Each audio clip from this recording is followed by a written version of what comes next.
ഇപ്പോൾ ഈ വീട്ടുകാർ 20-ാം തീയതി വരെ ഉംറയ്ക്ക് പോയതാണ്. ഉംറയ്ക്ക് പോയി അവർ തിരിച്ചു വരുമ്പോഴത്തേക്ക് അവരുടെ വാസസ്ഥലം ഒരുക്കേണ്ടതുണ്ട്. അതൊക്കെ ഇന്ന് തീരുമാനിക്കും. എല്ലാ കാര്യങ്ങളും കൊടുത്തു. ഞാനും ബഹുമാന്യനായ റവന്യൂ മന്ത്രി ശ്രീ AP അനിൽകുമാർ ഞങ്ങൾ ഇവിടെ തന്നെ സ്ഥലത്ത് ക്യാമ്പ് ചെയ്ത് എല്ലാ ദിവസവും വൈകുന്നേരം ഇതിൻ്റെ അവലോകനം നടത്തി. 3 ഡെഡ് ബോഡി നമുക്ക് ആ സമയത്ത് തന്നെ കിട്ടുകയുണ്ടായി. പിന്നെ 5 പേർ മിസ്സിംഗ് ആയി. അതിൻ്റെ ഏകോപന പ്രവർത്തനം എല്ലാവരും ചേർന്ന് നല്ല രീതിയിൽ നടന്നു. കള്ളാടിയിലെ മണ്ണിടിച്ചിലിനെ തുടർന്ന് ദുരന്തത്തിൽ 8 പേരുടെ മരണമാണ് ഇതുവരെ സ്ഥിരീകരിച്ചിരിക്കുന്നത്. കൂട്ടമായിട്ടുള്ള ഒരു പരിശ്രമത്തിൻ്റെ ഭാഗമാണ് മുഴുവൻ ആളുകളെയും നമുക്ക് കണ്ടെത്താൻ കഴിഞ്ഞത്. ഇപ്പോൾ തുടക്കം മുതൽ തന്നെ ഈ ഒരു പ്രവർത്തനത്തിന് നേതൃത്വം കൊടുക്കുക ടി സിദ്ദിഖ് മന്ത്രി നമ്മോടൊപ്പം ചെയ്യുകയാണ്. കൂട്ടമായിട്ടുള്ള ഒരു പരിശ്രമത്തിൻ്റെ ഒരു വിജയം തന്നെ ഇത്. ഒന്ന്, സർക്കാർ സംവിധാനം ആ സമയത്ത് തന്നെ ഉണർന്ന് പ്രവർത്തിച്ചു.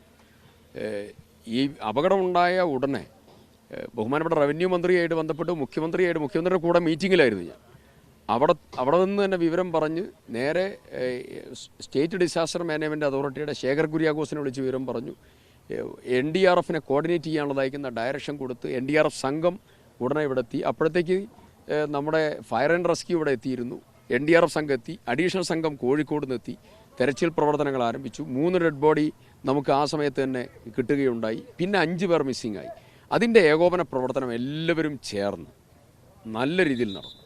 ഇവിടുത്തെ സന്നദ്ധ സംഘടനകൾ, NDRF, special operation group, fire and ഇതുമായിട്ട് ബന്ധപ്പെട്ടതായിരിക്കുന്ന ഫയർ ഡിപ്പാർട്ട്മെൻറ്റ്, നമ്മുടെ ഫോറസ്റ്റിൻ്റെ സാന്നിധ്യം അതിൻ്റെ പ്രവർത്തനങ്ങൾക്കുണ്ടായി.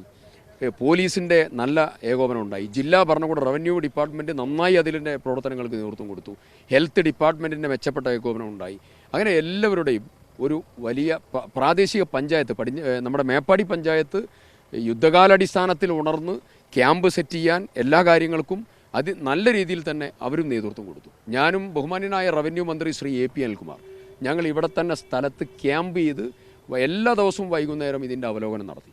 ഇനിയിപ്പോൾ ഭാവി എന്തൊക്കെയാണ് തുടർ നടപടികൾ? ഇപ്പോൾ ഈ വഴി സുഗമമാക്കാനുള്ള പ്രവർത്തനം, ഈ മണ്ണിൻ്റെ പ്രശ്നം പരിഹരിക്കൽ, റോഡ് പൂർണ്ണ ഗതാഗത യോഗ്യമാക്കൽ, അങ്ങനെ തുടങ്ങിയ പ്രധാനപ്പെട്ട കാര്യങ്ങളുണ്ട്. ചില ആളുകളെ മാറ്റി താമസിക്കും. ഇപ്പോൾ ഈ വീട്ടുകാർ 20-ാം തീയതി വരെ ഉംറയ്ക്ക് പോയതാണ്.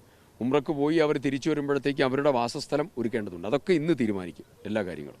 ഇപ്പോൾ ഈ ചൂരമല റോഡ് ഗതാഗതവുമായി ബന്ധപ്പെട്ട് ഇന്ന് തന്നെ പൂർണ്ണമായിട്ടും ആളുകൾക്ക് തുറന്നു കൊടുത്ത് പോകാനുള്ള സംവിധാനം ഉണ്ടോ? ഇന്നും നാളെയായിട്ട് നമുക്ക് ഇതിൻ്റെ ഈ ഡംപ് ചെയ്തതായിരിക്കുന്ന മണ്ണിൻ്റെ പ്രശ്നങ്ങളൊക്കെ പരമാവധി പരിഹരിക്കാൻ സാധിക്കും. അവസാനമായിട്ട് ഈ വിദഗ്ധ സമിതിയുടെ റിപ്പോർട്ടും അതിൻ്റെ തുടർ നടപടികൾ. ഇപ്പം മണ്ണ് ഡംപ് ചെയ്തത് പരിശോധിക്കാൻ വേണ്ടി ഒരു കമ്മിറ്റി വരുന്നുണ്ട്. ആ കമ്മിറ്റി വന്ന് അതിൻ്റെ കാര്യങ്ങൾ പരിശോധിക്കും. ഈ ടെക്നോ ലീഗൽ കമ്മിറ്റി ഇതിൻ്റെ പ്രോജക്റ്റ് ഗൈഡ് ലൈൻ അനുസരിച്ചാണോ പോയത്, എന്തുകൊണ്ട് ഇത് സംഭവിച്ചു, എന്തുകൊണ്ട് ഇത്തരം കാര്യങ്ങൾ ഉണ്ടായി, അതിൽ എന്തൊക്കെ കാര്യങ്ങൾ ഇനി സ്വീകരിക്കേണ്ടതുണ്ട്, ഈ കാര്യങ്ങളൊക്കെ മാർഗദർശിത്വം നൽകുന്ന ഒരു കമ്മിറ്റിയാണ്. ആ കമ്മിറ്റിയുടെ പരിശോധന ഉടനെ ആരംഭിച്ച് ആ കമ്മിറ്റി വരും. എന്തായാലും 6 ദിവസം നീണ്ട പരിശ്രമത്തിനൊടുവിലാണ് അവസാനത്തെ ആളെയും കണ്ടെത്തിയിരിക്കുന്നത്. വിക്രം റാണിയായിരുന്നു ഇനി കണ്ടെത്താനുണ്ടായിരുന്നത്. അദ്ദേഹത്തെ ഈ പാലത്തിനോട്, മീനാക്ഷി പാലത്തിനോട് 200 മീറ്റർ അകലെയായി ഫയർഫോഴ്സ് കണ്ടെത്തുകയും തുടർന്ന് വിവിധ സേനാംഗങ്ങളും രക്ഷാപ്രവർത്തകരും സന്നദ്ധ പ്രവർത്തകരും ഒക്കെ തന്നെ നേതൃത്വത്തിൽ മൃതദേഹം പുറത്തെടുത്ത് ആശുപത്രിയിലേക്ക് മാറ്റുകയും ചെയ്തിട്ടുണ്ട്. കഴിഞ്ഞ ജൂലൈ 7-നായിരുന്നു നാടിനെ നടുക്കിയ മറ്റൊരു മണ്ണിടിച്ചിലുണ്ടാകുന്ന. ആ മണ്ണിടിച്ചിൽ 8 പേർക്കാണ് ജീവൻ നഷ്ടമായത്. തുരങ്കപാത നിർമ്മാണവുമായി ബന്ധപ്പെട്ടുകൊണ്ടുള്ള തൊഴിലാളികൾക്കും അവരുടെ ജീവനക്കാരും ഉദ്യോഗസ്ഥരുമാണ് ഇവർക്ക് ഈ ഒരു അപകടത്തിൽ ജീവൻ നഷ്ടമായത്. വളരെ വികാരഭരിതമായിട്ടാണ് അവസാനം കണ്ടെത്തിയ ആളുടെ കുടുംബം പോലും ഇന്ന് പ്രതികരിച്ചിരിക്കുന്നത്. കേരളത്തിലെ ജനങ്ങളോട് ഒന്നടങ്കം നന്ദി പറഞ്ഞുകൊണ്ടാണ് അവർ ഇവിടെ നിന്നും മടങ്ങിയത്. മൃതദേഹം താൽക്കാലികമായി വൈത്തി താലൂക്ക് ആശുപത്രിയിൽ പ്രവേശിപ്പിച്ചിട്ടുണ്ട്. ഇനി ബാക്കി പോസ്റ്റ്മോർട്ടം നടപടികളൊക്കെ തന്നെ പൂർത്തിയാക്കിയ മൃതദേഹം മെഡിക്കൽ കോളേജിലേക്ക് കൊണ്ടുപോകും. അതിനുശേഷമായിരിക്കും ബാക്കി മൃതദേഹം അവരുടെ നാട്ടിലേക്ക് എത്തിക്കുന്നതുമായി ബന്ധപ്പെട്ടുകൊണ്ടുള്ള കാര്യങ്ങളൊക്കെ തന്നെ നടക്കുക. എന്തായാലും ഈ ഒന്നടങ്കം ഫയർഫോഴ്സും NDRFും അതുപോലെ സന്നദ്ധ സംഘടനകളും ഒക്കെ തന്നെ നേതൃത്വത്തിൽ വലിയ ഒരു തെരച്ചിൽ തന്നെയായിരുന്നു ഇവിടെ നടത്തിയത്. ഇതുവരെ ഈ ദുരന്തത്തിൽ മരിച്ചത് 8 പേരാണ്. ഒന്ന് ഇവിടുത്തെ ഓപ്പറേറ്റർ മധ്യപ്രദേശ് സ്വദേശി ചന്ദ്രബാൻ, അതുപോലെ സിവിൽ ഫോർമാൻ ബികാഷ് കുമാർ ബീഹാർ സ്വദേശിയാണ്. അൻമോൻ തൊഴിലാളിയാണ്, ജാർഖണ്ഡ് സ്വദേശി. അതുപോലെ കൺസ്ട്രക്ഷൻ മാനേജർ വിക്രം റാണ ഹിമാചൽ പ്രദേശ് സ്വദേശിയാണ്. എഞ്ചിനീയർ രാഹുൽ ഹിമാചൽ പ്രദേശ് സ്വദേശിയാണ്. മുഹമ്മദ് ഇമ്രാൻ എക്സവേറ്റർ ഓപ്പറേറ്റർ ബീഹാർ സ്വദേശിയാണ്. രാകേഷ് കുച്ചേത്ത് സർവൈവർ പശ്ചിമ ബംഗാൾ സ്വദേശിയാണ്. അസറുദ്ദീൻ അൻസാരി സർവൈവർ ഉത്തർപ്രദേശ് സ്വദേശിയാണ്. ഇങ്ങനെയുള്ള ഈ 8 പേരാണ് ഈ ഒരു ദുരന്തത്തിൽ ജീവൻ നഷ്ടമായത്. അവരുടെ എല്ലാം തന്നെ മൃതദേഹങ്ങൾ നാട്ടിലെത്തിക്കുന്നതിന് വേണ്ടിയുള്ള നടപടികൾ ഇതിനോടകം തന്നെ പൂർത്തീകരിച്ചു കഴിഞ്ഞു. മന്ത്രിമാരായ ടി സിദ്ദിഖും AP അനിൽകുമാറും ദുരന്തം നടന്ന ആ ഒരു സമയം മുതൽ തന്നെ കൃത്യമായിക്കൊണ്ട് ഇവിടെ എത്തുകയും പ്രവർത്തനങ്ങളെ മുഴുവൻ ഏകോപിപ്പിച്ചുകൊണ്ട് തന്നെയായിരുന്നു ഈ രക്ഷാപ്രവർത്തനങ്ങളൊക്കെ തന്നെ നടന്നത്. അതുപോലെ മുഖ്യമന്ത്രിയും പ്രതിപക്ഷ നേതാവും ഉൾപ്പെടെയുള്ള ആളുകൾ, രാഷ്ട്രീയ പ്രമുഖരൊക്കെ തന്നെ ഈ ദുരന്ത സ്ഥലം സന്ദർശിച്ചു. ആവശ്യമായ നിർദ്ദേശങ്ങളൊക്കെ തന്നെ നൽകി. ക്യാമ്പിലെ കൃത്യമായി മേപ്പാടി ഗവൺമെൻറ് പോളിടെക്നിക് ഉൾപ്പെടെ ക്യാമ്പുകൾ സജ്ജീകരിച്ചു. ആദ്യ ദിവസം മുതൽ തന്നെ ഈ ഒരു അപകട സാധ്യത മേഖലയിലുള്ള മുഴുവൻ ആളുകളെയും ക്യാമ്പിലേക്ക് മാറ്റി താമസിച്ചു. അതിനാവശ്യമായ എല്ലാ നടപടികളും പൂർത്തീകരിച്ചു.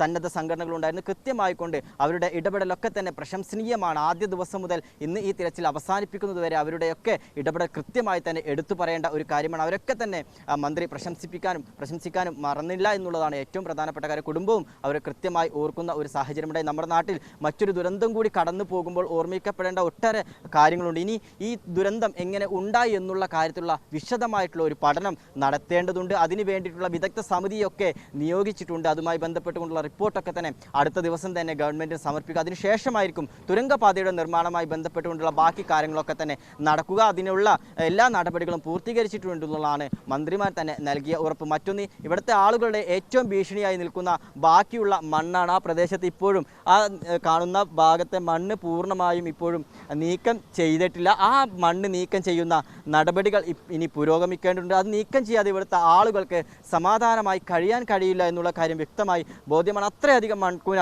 അവിടെ നിറഞ്ഞു നിൽക്കുന്നുണ്ട്. കാലാവസ്ഥ ഇനിയും മോശമായി കഴിഞ്ഞാൽ ബാക്കിയുള്ള മണ്ണ് കൂടി താഴേക്ക് ഇറങ്ങി വരുന്ന ഒരു സാഹചര്യമുണ്ടാകും. അത് കൂടുതൽ അപകടത്തിലേക്ക് കടക്കുമെന്നുള്ളത് പ്രധാനപ്പെട്ട ഒരു പ്രശ്നമാണ്. അപ്പോൾ ഇവിടുത്തെ ആളുകളുടെ ആശങ്ക പരിഹരിക്കുന്നതിനാവശ്യമായ നടപടികൾ ഇനി പൂർത്തീകരിക്കേണ്ടതുണ്ട്. ആ കാര്യത്തിലൊക്കെ ഇടപെടൽ ഉണ്ടാകുമെന്ന് മന്ത്രി ഉറപ്പു നൽകിയതാണ്. എന്തായാലും ആളുകളെ സംബന്ധിച്ചിടത്തോളം ആശങ്ക ഇപ്പോഴും ഒഴിയുന്നില്ല എന്നുള്ളതാണ്. എല്ലാത്തിനും കൃത്യമായ പരിഹാരം കണ്ടെത്തുമെന്നുള്ള പ്രതീക്ഷയിൽ തന്നെയാണ് എല്ലാവരും ഉള്ളത്. ക്യാമറ പേഴ്സൺ ജിഷ്ണു മീനങ്ങാടിക്കൊപ്പം ഫൈസൽ നെടുമ്പാല, മീഡിയ 1 വയനാട്.